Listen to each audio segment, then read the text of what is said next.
It was just 11 days past Halloween in Michigan, and 34-year-old Krista Robin Lewis leaned down to kiss her cat goodbye before leaving for her evening class in botany at Michigan State University. She never got there. When police entered her apartment later that night, they found dinner still warm on the stove, and her cat patiently waiting by the door, as if expecting her any minute. Everything looked perfectly ordinary, except for one thing. Krista was gone. A few days later, searchers found her driver's license and pieces of her shattered cell phone scattered along U.S. Highway 127.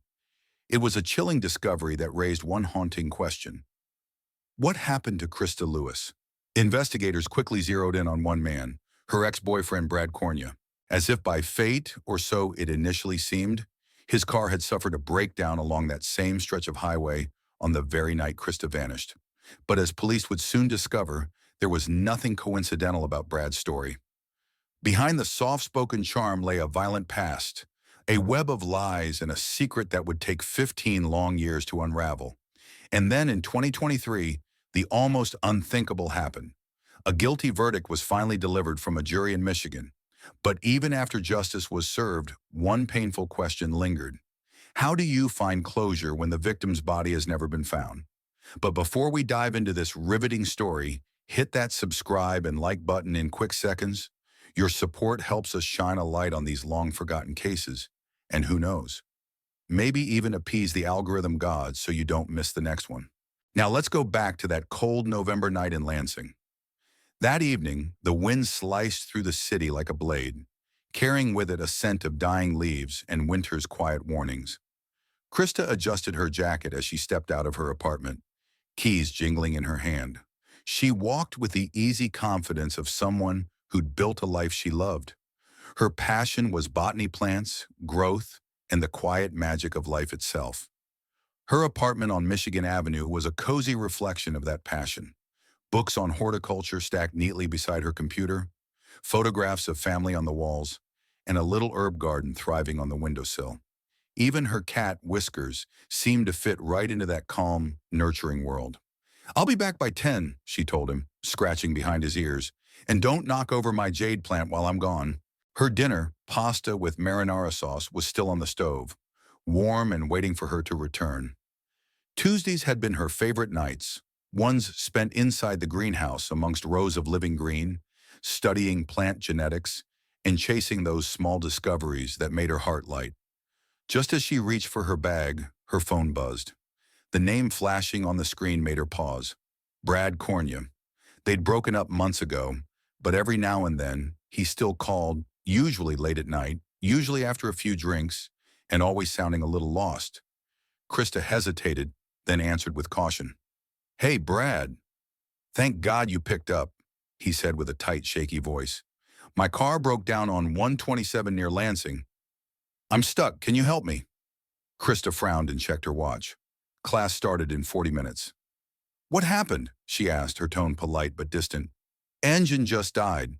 I think it's the alternator," he said. "Please, Krista, I know you're busy, but I've got no one else to call." She stood there a moment, torn.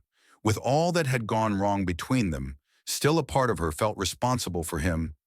That empathy, that weakness, was hard to turn off. "All right," she finally said. "I'll swing by on my way to class. But I can't be late, Brad. I've got a big presentation tonight." "You're a lifesaver," he replied. "I'm on the shoulder near mile marker 85. The call ended abruptly. Krista stared at her phone for a moment, uneasy. Every encounter with Brad felt like walking through a minefield, quiet, but ready to explode at any wrong step. She let out a sigh, snatched up her purse, and headed for the door. Whiskers was meowing almost in protest. "I know, buddy," she said softly. "I don't like it either." Her Toyota Corolla started on the second try, steady as always. She drove down Michigan Avenue and merged onto US 127 South, the dark highway stretching ahead of her. The familiar green mile markers flicked by. 83, 84. As she neared 85, she slowed, scanning the shoulder for Brad's car. Nothing. Krista pulled over, checked her cell phone. No missed calls, no messages. She dialed his number, and it rang twice before going into voicemail. "Brad, it's me," she said, frustration creeping into her voice. I'm at mile marker 85 and I don't see you call me back. 5 minutes passed, then 10. With each tick of the clock, her presentation was slipping away. She tried calling again. Voicemail. That old, familiar irritation welled up inside her. This was just the kind of thing Brad was always doing. Creating chaos, demanding attention, then vanishing. Shaking her head, Krista pulled back onto the highway and continued on toward campus. But somewhere along that dark stretch of road, in the few silent minutes that followed, something terrible happened. In that small pocket of time, between 1 mile marker and the next, Krista Robin Lewis simply disappeared from the world.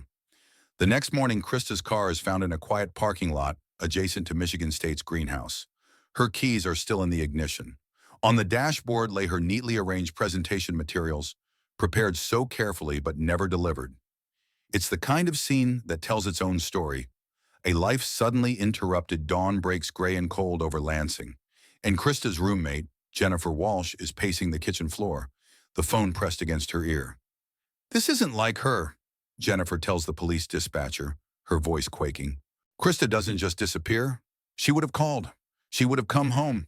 Officer David Chen of the Lansing Police Department shortly arrives. Inside, everything is normal. 2 normal dinner dishes in the sink. A jacket draped over the chair. Even Whiskers, her cat, sits expectantly by the door. It's as if Krista just stepped out and never came back. When did you last see her? Chen asks softly. About 7 last night, Jennifer replies, fighting to maintain composure. She was headed to her botany class. She loves that greenhouse. She wouldn't miss class unless something was really wrong. Officer Chen doesn't waste any time. He summons a supervisor, and in hours, the apartment that had been so quiet transforms into an active crime scene. By late morning, Detective Maria Santos from the Michigan State Police arrives. She's seen her share of missing person cases and knows the signs. People don't just vanish mid-routine, not without reason. Tell me about her relationships, Santos asks, notebook in hand. Anyone close to her, boyfriend, ex, anyone who might have wanted to hurt her?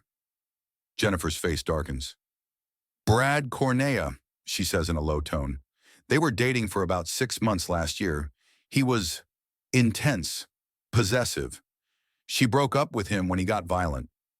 Santos looks up, eyes sharp. Violent how? Jennifer swallows. He grabbed her once during an argument, left bruises on her arms. That was it for her. She ended it. But he kept calling, kept showing up. She was scared of him. Santos scribbles notes, the pattern all too familiar. Do you know where we can find him? Jennifer nods faintly. He lives in a trailer park off Cedar Street. Krista said he was always getting in trouble with the law. While Santos continues her questioning, other officers canvass the area. At the university greenhouse, Professor Helen Wilson confirms what everyone feared. She never made it to class, she says. Krista's my most dedicated student. Hasn't missed a single session in 2 years. Traffic cameras later capture Krista's Toyota, leaving her apartment complex at 7:15 p.m. After that, nothing. The digital trail simply goes cold. By Thursday morning, the search effort has expanded. Outside the Lansing Police Department, volunteers are bundled in their coats, clutching flyers of Krista's social media, and local news is abuzz with this case. And it has reached the hearts of every person in this community. Meanwhile, Detective Santos drives to the trailer park on Cedar Street. Brad's trailer is quiet, eerily so. No lights, no movement, just silence. A neighbor steps out, sipping a cigarette. You looking for Brad? He asks. Ain't seen him since Tuesday night. Tuesday night? Santos presses, pulse quickening. Yeah, the man nods. Saw him leave around 6:30. That old Ford of his was coughing and sputtering like it was about to die. Tuesday night, the same night Krista disappeared, Santos leaves her card and heads back to the station, ill at ease. That afternoon, the first real break in the case comes in. A driver phones in a suspicious sighting along U.S. Highway 127 near mile marker 85. A driver's license is lying in the grass. The name on it, Krista Robin Lewis. Santos and Eaton County deputies rush to the scene. The license is there, half buried in the tall grass, as if tossed from a moving car. A short distance away, they find the shattered remains of a cell phone scattered like breadcrumbs. Tiny clues to something unthinkable. The phone is damaged but not destroyed. Forensic technicians managed to recover its call log. The final call on record? Brad Cornea. Time 7:23 p.m.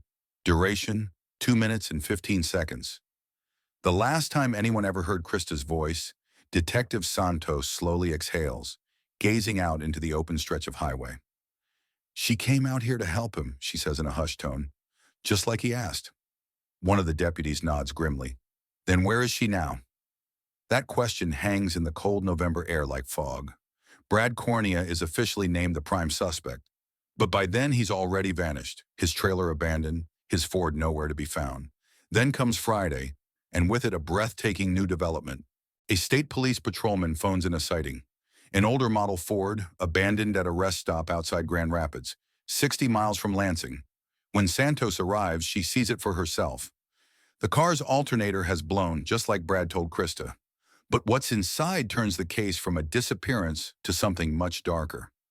Under the driver's seat, officers locate Krista's purse. Her wallet's inside, money untouched.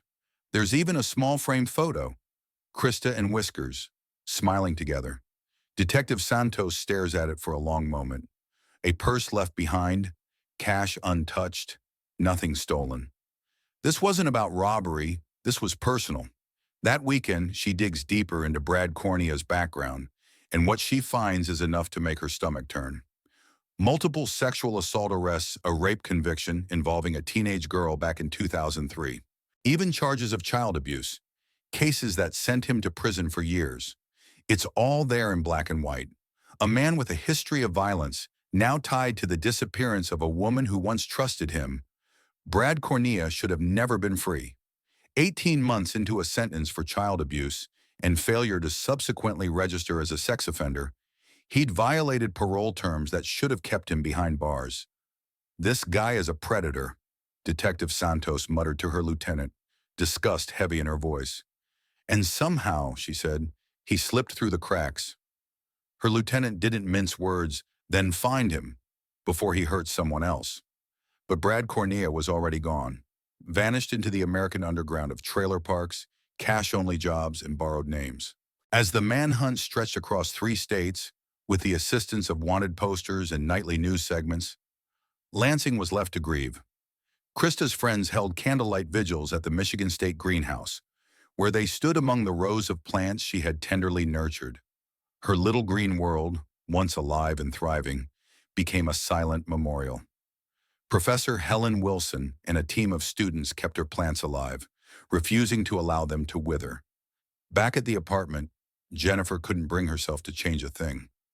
Krista's coffee mug remained by the sink. Her books remained open on the desk. Her cat, Whiskers, continued sleeping curled on her bed every night, waiting for a return that would never come. The search for Krista's body began in earnest. Ground teams combed the forest lining Highway 127. Cadaver dogs sniffed through brush and ravines. Divers scoured every pond and quarry within 50 miles. However, they found nothing. As November gave way to December, winter arrived in Michigan like a white shroud. It buried everything: hope, evidence, and any indication of where Krista might be. Searchers grew weary, volunteers returned to their everyday concerns, and the media moved along. But Krista's family refused to let her fade away. Her mother, Patricia, made the drive from Detroit each week to meet with investigators. Her brother, James, plastered missing person flyers across mid-Michigan. They appeared on local television, their voices breaking with emotion. "Someone knows what happened to our daughter," Patricia pleaded tearfully at a December press conference. "Someone saw something, please. We're begging you, help us bring Krista home." Christmas came and went, her seat at the family table heartbreakingly empty. On New Year's Eve, Patricia sat in Krista's apartment, holding Whiskers close as she stared at the cold stove where dinner still sat, molded and untouched, a haunting time capsule of that last night. But Detective Santos would not quit. She worked through the holidays following leads that seemed to vanish almost as soon as they materialized. Anonymous tips from self-proclaimed psychics, false sightings from well-meaning strangers. Dead ends, every one of them. By January, the case was officially declared cold. She was reassigned to new investigations, but she never stopped looking. Every morning she checked the database for Brad Cornea's name, hoping for a hit, a traffic stop, a new arrest, anything. But his record remained silent. Brad had become a ghost. The first anniversary of Krista's disappearance brought another wave of media coverage and fresh searches. Volunteers returned to the frozen fields and new tips trickled in, each one raising hope, then ending in disappointment. A $50,000 reward was offered for information leading to Brad's arrest. Still, the trail remained dark. Then with the return of spring in Michigan, something bittersweet happened. Krista's plants blossomed once more in the greenhouse, alive and bright under the care of students who had never known her, but grasped the meaning of keeping her memory growing. Her incomplete work was published after her death, in honor of her service to science and life.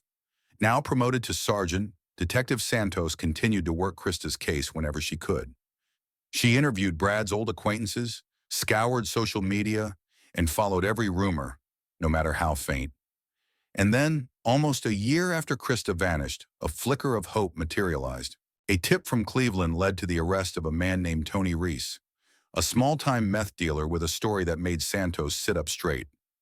Reese told investigators he'd met Brad Cornea at an Ohio truck stop 3 months after Krista disappeared. Brad, he said, was drunk, paranoid, and rambling about the girl from Lansing. According to Reese, Brad bragged that no one would ever find her. He said he put her somewhere they'd never look, Reese told detectives. Somewhere special, somewhere that meant something to him. That phrase, somewhere that meant something, sent chills down Santos's spine. Her team immediately started digging through Brad's past, his childhood home, old job sites, family properties, anywhere that held personal meaning.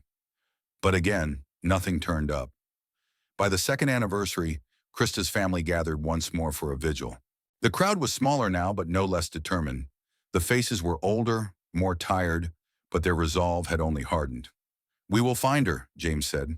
His voice was cracking, but it was steady. "We will bring our sister home, and we will make sure Brad Cornea pays for what he did." Behind the scenes, prosecutors were starting the daunting task of building a murder case without a body. In the world of criminal justice, that's almost the same as building a bridge without a foundation. There was no body still, but the evidence kept piling up against Brad Cornea month after month. Piece by piece, prosecutors began quietly shaping their legal strategy, knowing they might one day have to take this case to trial without Krista's remains. Their focus, the totality of the evidence. Cell phone records placed Brad in the exact area of Highway 127 where Krista's license and shattered phone were found. Witnesses described his growing desperation, financial ruin, mounting debts, and a history of violence that seemed to follow him like a shadow, and their theory crystallized. Brad lured Krista out that night with a calculated phone call, staged his car trouble to trap her, and later disposed of her purse and phone in an effort to erase the evidence. This wasn't a crime of passion, but rather premeditated. But before any of that could matter, they needed one thing above all else: Brad Cornea in custody. Years went by like sand through an hourglass, slow, uneventful, and full of loss. The case was but one of dozens Sergeant Maria Santos had worked in her career, but Krista's photo still sat on her desk, a daily reminder of unfinished business. Brad remained a ghost. His name surfaced in whispers across the Midwest: trailer parks, truck stops, dive bars, always just out of reach. Sightings were coming from all over: Florida, Texas, Oregon. Each one was chased down. Each one ended in disappointment. Then in 2012, the case saw an unexpected burst of attention when a documentary filmmaker approached Krista's family. The resulting film, Finding Krista, which appeared on Investigation Discovery, reached millions of viewers. Hundreds of new tips poured in. Most went nowhere. But one stood out: a woman in Tennessee called police to say that her neighbor resembled Brad. 2 weeks of surveillance by the Tennessee Bureau of Investigation resulted in a conclusion that it wasn't him. Each false lead felt like a small death to Krista's family. Her mother, Patricia, had retired to devote herself to the search for her daughter. Her brother James had lost his marriage because of the obsession of it all, his need for answers consuming everything else. Back at Michigan State, The greenhouse where Krista had spent so many evenings was renamed in her honor, the Krista Lewis Memorial Greenhouse.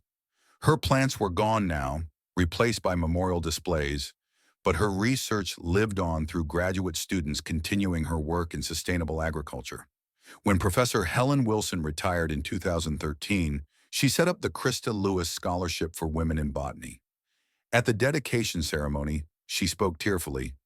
Krista saw the world through the eyes of one who believed every living thing had purpose. Her research on drought-resistant crops could have helped feed thousands. Her murder didn't just rob her family, it robbed humanity. The word murder seemed to hang in the air, like smoke bitter, hanging on, undeniable. The Michigan State Police assigned a new detective to the cold case in 2014, Detective Robert King. King opened the file on Krista again, this time with fresh eyes and a new set of tools. Technology had advanced since 2008, and now modern cell tower data could achieve what once seemed impossible. Using refined data mapping, King traced Brad's movements on the night Krista vanished. Records put Brad's phone pinging towers along US 127 southbound, then going completely dark for 3 hours before reappearing near Grand Rapids. 3 hours. Just enough time for a drive, a confrontation, and a burial. King ordered new searches using ground-penetrating radar along properties tied to Brad's route. The technology had improved dramatically since the early days of the investigation, but again, they found nothing. Still, each search rekindled public interest. Local newspapers ran anniversary stories. Online groups dedicated to finding Krista gained thousands of followers. The community refused to forget. By 2016, a new breakthrough tool was sweeping through law enforcement: genetic genealogy. It had already begun cracking cold cases across the country. There was no DNA evidence directly linking Brad to Krista's disappearance, but investigators nonetheless built a pair of detailed family trees for the two, hoping to uncover hidden connections. It was long, meticulous work, and finally it led nowhere. The families had no known intersections. Meanwhile, Brad's trail continued to fade. His mother, his only close relative, died in 2015. That left investigators with an even shorter list of leads. Detective King interviewed anyone who had ever crossed paths with Brad: former cellmates, bar buddies, old construction supervisors who paid him under the table. The picture that emerged was deeply unsettling. He talked about women like they were things, one former friend told King. Said they existed to serve men, and if they didn't, they deserved what they got. He scared the hell out of me, and I'm not easily scared. What King discovered was a man spiraling into darkness, paranoid, angry, and violent. Several women came forward to say Brad had assaulted or threatened them in the years before Krista vanished, but none had reported it. They were too scared. Investigators came to believe that Krista might have been the first to fight back, and the one who paid the ultimate price. Then in 2017, advances in cell phone forensics opened a new door. Now experts could recover deleted text messages once thought lost forever. When investigators finally retrieved messages from Krista's damaged phone, what they found painted a heartbreaking and deeply disturbing picture of her final weeks. Brad hadn't been simply calling. He'd been stalking her, showing up at her work, waiting near her classes, following her car, and calling her dozens of times a day. The text messages showed that with each passing day, Krista's fear grew. "Please leave me alone," she wrote just 2 days before she vanished. "I don't want to see you anymore. Stop calling." Brad's responses began as pleading and escalated into threats. Then came the last message, sent on the morning of November 11th. "You can't hide from me forever." Detective Robert King read it aloud, sending chills through the room. He took the new evidence straight to the prosecutor's office at the beginning of 2018. With every new finding, the no-body murder case was growing stronger and stronger. Still, the DA, Margaret Walsh, hesitated. "Jurors want to see bodies," she said to King at one point.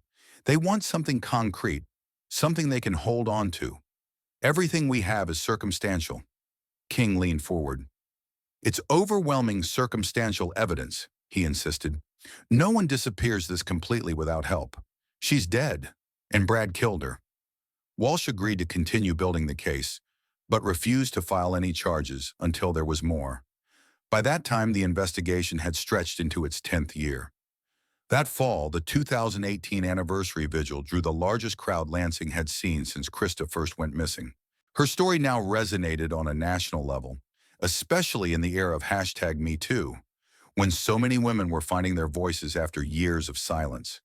Krista had become a symbol of those who'd been ignored for too long. Her mother, Patricia Lewis, older and frail but still fierce, took the stage that night. The crowd fell silent as she spoke, her words echoing through the cold Michigan air. My daughter is not just a statistic. She is not just another missing woman. She is Krista Robin Luth, and she matters. Her life mattered. Her death matters. And someday, somehow, we will get justice. The speech made headlines across the state. It wasn't until 3 weeks later that Detective King would receive the call that changed everything. A man in Arizona, Michael Sutton, claimed to be Brad Cornea's cousin, and he had information. He got drunk at a funeral, Sutton told King. Started rambling about some girl who wouldn't leave him alone. Said he had to shut her up permanently or she'd ruin his life. It was the most direct confession King had ever heard that was connected with Krista's disappearance. Sutton's story never wavered, and it finally gave investigators the clearest window yet into Brad's guilt. Still, Brad's whereabouts, and with them, Krista's grave, remained unknown. That all changed in 2019 when the FBI's Behavioral Analysis Unit joined the effort. Agent Sarah Coleman specializes in missing persons cases and dove deep into Brad's history and mindset. He's not sophisticated enough for elaborate body disposal, she concluded. He would have acted quickly, probably within an hour of death. The site will be somewhere familiar to him, somewhere tied to his past. By 2020, the world had shut down. Many cold case investigations were put on pause because of the COVID-19 pandemic. Detective King, working largely alone, used the time to remap every known point in Brad's life. Every address, every job site, every relative's property. A pattern began to emerge. Then a new development jarred things loose. District Attorney Margaret Walsh retired, and her replacement was David Chen, a younger, more aggressive prosecutor who had once been a responding officer at Krista's apartment back in 2008. Chen had built his campaign on one promise: to solve cold cases that others had forgotten. One of his first acts as DA was to convene a grand jury to review the evidence against Brad Cornea. Over 3 tense days in March of 2021, jurors examined every detail: phone records, witness statements, Brad's violent past. And then on March 18, 2021, almost 13 years after Krista's disappearance, the grand jury returned an indictment: first-degree premeditated murder. The news hit Lansing like a thunderbolt. When Detective King called Patricia with the update, she collapsed in tears. Through sobs, she whispered, Finally someone will pay for what they did to my baby." But as King knew all too well, an indictment wasn't justice. It was only the beginning. A massive manhunt kicked off almost immediately. Brad's face was plastered on wanted posters around the country. He was listed on the FBI's most wanted list, and the reward for information topped $100,000. Tips poured in from coast to coast, reports of drifters and day laborers matching Brad's description, especially in rural areas with transient workforces, farm towns, oil fields, and construction sites.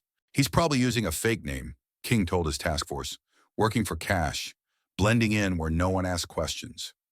He could have been anywhere, working under the table, using a new name, doing the kind of jobs no one ever checks backgrounds for. But in September of 2021, nearly 13 years after Krista disappeared, investigators finally got the call they'd been waiting for. Brad Cornea had been found. He resided in Pueblo, Colorado, using the alias Robert Carson, and he was doing construction for a small local contractor. It was a low-key arrest. No chase, no standoff, no spotlight moment. Just a routine traffic stop, which ended one of Michigan's longest-running manhunts. Brad had aged badly. His hair had gone gray, and his face was thin and weathered. The once solid frame was frail from the years of running. He looked like a man hollowed out by paranoia and regret. When police mentioned the warrant in Michigan for murder, he didn't even bat an eye. He just nodded. The extradition process took 2 long months. Brad fought it at first, then gave up. On December 15, 2021, he was flown in shackles back to Lansing, Michigan. Detective Robert King watched from the observation deck as the plane taxied in.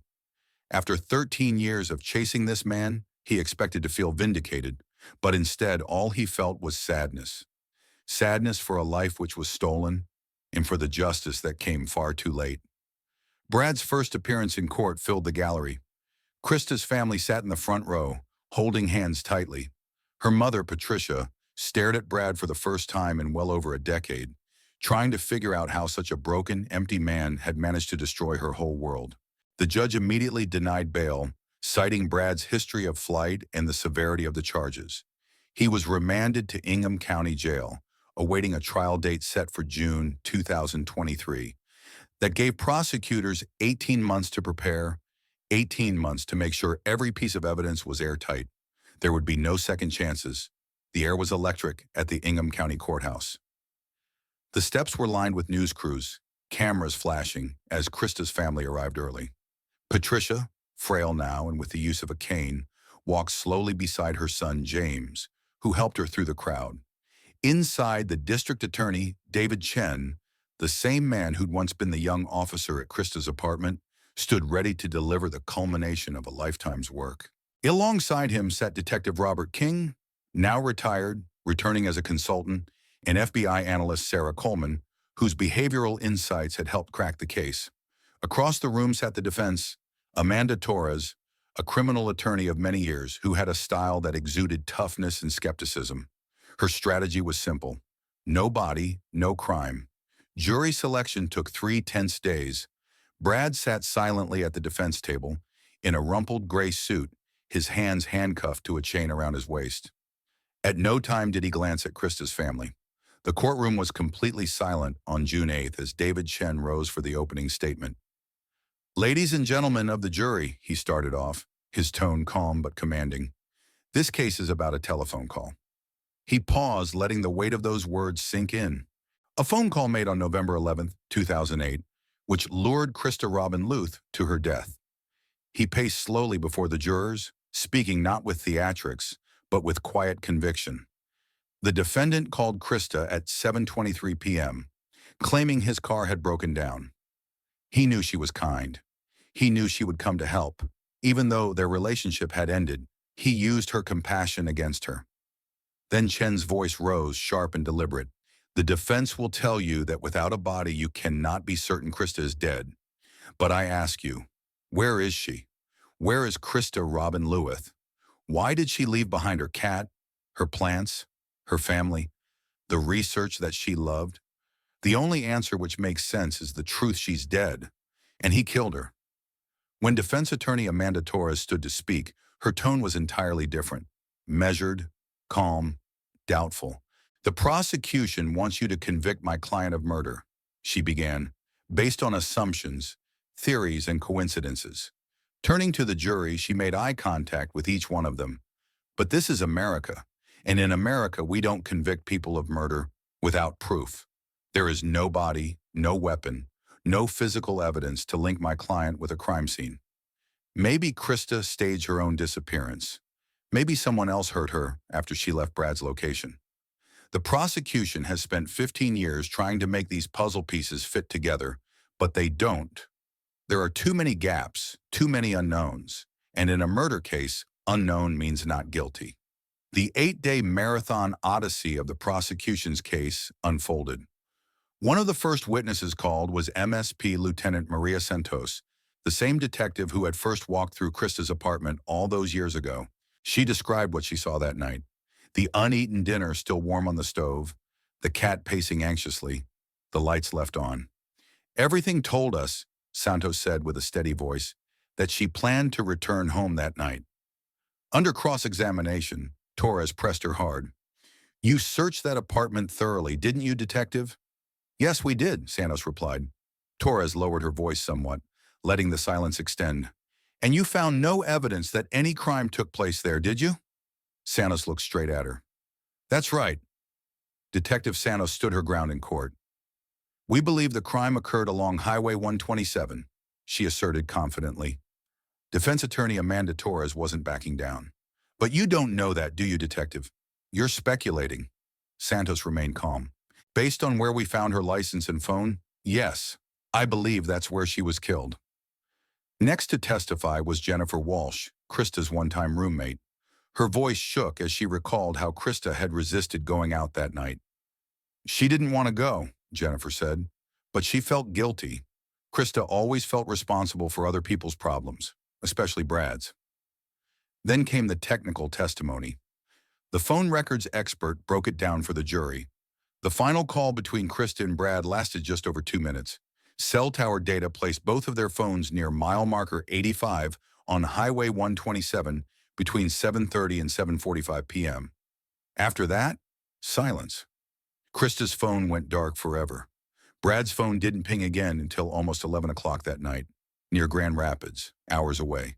The jury sat forward when prosecutors disclosed what they had found inside Brad's abandoned car. Krista's purse, her wallet, keys, and personal items, things no woman would just leave behind, were tucked under the driver's seat. Then the FBI's behavioral analyst, Dr. Sarah Coleman, took the stand. Her testimony was clinical but chilling. Men like the defendant often kill their ex-partners when they feel they're losing control, she said. They view the woman as property, something that belongs to them. Torres pounced during cross-examination. You never actually met my client, did you, doctor? No, I did not. You never interviewed him or conducted any kind of psychological evaluation? No, but I reviewed extensive evidence of his behavior patterns. Torres narrowed her eyes. So this so-called profile is based on assumption and theory, not on any first-hand knowledge. You're asking this jury to convict a man of murder based purely on what you think he might be like, a sophisticated hunch. Isn't that correct? For the first time, Coleman had hesitated, just a flicker, but she recovered quickly. It's based on established patterns of behavior in similar cases, a blueprint of violence. It helps explain why the defendant acted when the physical evidence only shows what he did. Torres let the silence hang heavy in the courtroom before turning on her heel and sitting down, the weight of her unsaid words settling over everyone present. The final witness for the prosecution was Detective King, the man who chased Brad for nearly 15 years. His testimony took 2 full days. When he spoke about Krista's family, his voice cracked. They never gave up hope, never stopped fighting for their daughter, he said quietly. They deserve answers, and they deserve justice. In 15 years of investigation, Detective King, she said, pacing before the jury, you never found a single drop of Krista's blood, did you? No. No DNA evidence linking my client to any crime? No. No. Torres paused dramatically. In fact, you don't even know how Krista allegedly died, do you? King took a deep breath, then admitted, no. We don't know the specific cause of death. On June 19th, the prosecution rested its case. Their evidence, boxes and boxes of it, sat stacked high beside the courtroom walls. But the heart of it all was a haunting absence. Krista Robin Luft herself. When it was time for the defense, Torres wasted no time. Her entire strategy was simple: create doubt. She called a private investigator first, who testified about people who had vanished voluntarily and started new lives. Maybe, he suggested, Krista had done the same. But under cross-examination, he admitted he had no actual evidence that Krista had disappeared willingly. The second witness, a forensic expert, attempted to discredit the phone evidence. Perhaps, he suggested, someone else had thrown Krista's broken phone out the window. But it was a weak argument that was immediately debunked when prosecutor David Chen showed the man had been paid $50,000 to testify and wasn't even a real expert in cell phone forensics. Finally, Brad's sister testified. In tears, she described him as troubled but not violent. He couldn't hurt anyone, she told the jury, her voice cracking.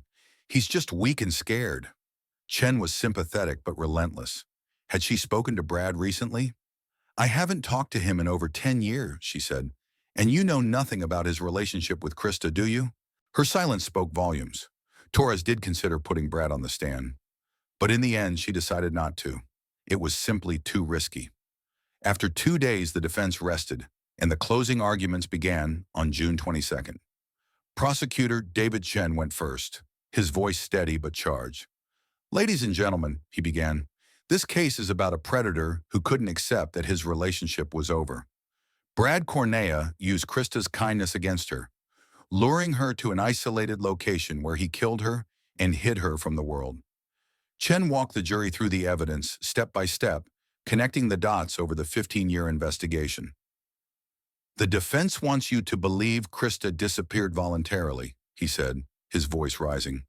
"But what kind of woman abandons the cat she adored? What kind of daughter leaves her family in agony for 15 years without a single word?"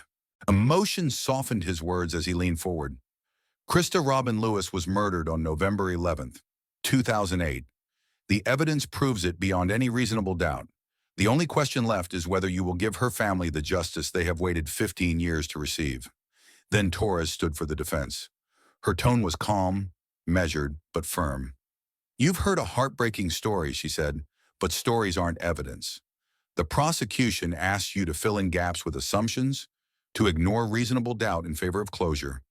If you have any doubt at all, you must find my client not guilty. That's not just the law, it's justice." "They talk about reasonable doubt," Chen countered in rebuttal, "but there is nothing reasonable about ignoring overwhelming evidence.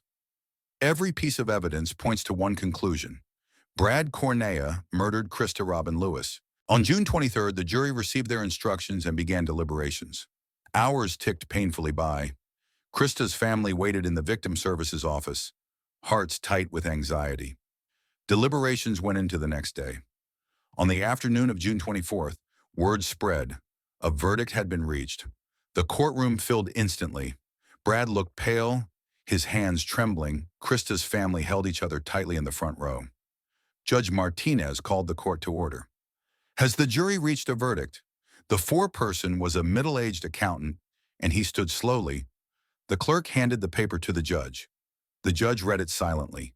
Each second stretched like an eternity. "Will the defendant please rise?" asked the judge. Brad stood unsteady, supported by his attorneys. The foreperson's voice carried clearly through the hushed room. "We, the jury, find the defendant, Brad Cornea, guilty of murder in the first degree." The word guilty hit the courtroom like a thunderclap. Patricia collapsed into her son James's arms, tears of grief and relief pouring freely. Brad sank back in his chair, expressionless. It was unanimous. Sentencing was scheduled for September 15th. The courthouse steps were lined with media, supporters, and the community outside. Patricia spoke to reporters, her voice strong but choked with emotion. "Today, justice was finally served for our daughter. Krista can rest in peace knowing her killer will never hurt anyone else." Yet even in that moment of triumph, she acknowledged the unfinished pain. "We still don't know where Krista is buried. Our fight isn't over until we bring our daughter home." In October 2023, 6 weeks after sentencing, a prison tip hinted that Brad had revealed Krista's burial site near a hunting cabin in Shiawassee County. Dozens of officers spent 2 weeks digging and searching, finding nothing. The tip proved to be a false one, a bitter reminder that the case, while legally closed, was far from complete. Winter came early in Michigan. Thanksgiving passed with its familiar ache. Patricia, James, and the family gathered around the table, leaving Krista's chair empty, praying that someday she would finally come home. Her legacy lived on through the Krista Luft Memorial Greenhouse. Continuing her research and her dream, James launched the Krista Luft Foundation to help support families of missing persons. Detective King, in his 70s now, still patrolled the back roads of mid-Michigan, peering out for signs of disturbed earth. A promise to a victim he never really knew. Patricia stood in the greenhouse on the 15th anniversary of Krista's disappearance, November 11, 2023, and whispered to her daughter's photo, "We miss you every day, baby girl. But we got him." Outside, the snow began to blanket Lansing. Somewhere beneath that snow, in a place only Brad Cornea and perhaps God knew, Krista Robin Lewis waited to be found. Her killer sat in prison, maintaining innocence. But the truth had been written in phone records, burial sites, in the tears of a family who never stopped fighting. After 15 years, the case that had gripped Michigan was finally closed. Justice was served even without a body to bury. Yet Patricia Lewis continued her search, fueled by a mother's love and an insatiable hope that one day somehow, Krista would come home. Until that day, Krista's story remains unfinished. Thank you for listening. Don't forget to hit the bell to get updated about our latest stories. Stay safe and cherish your loved ones.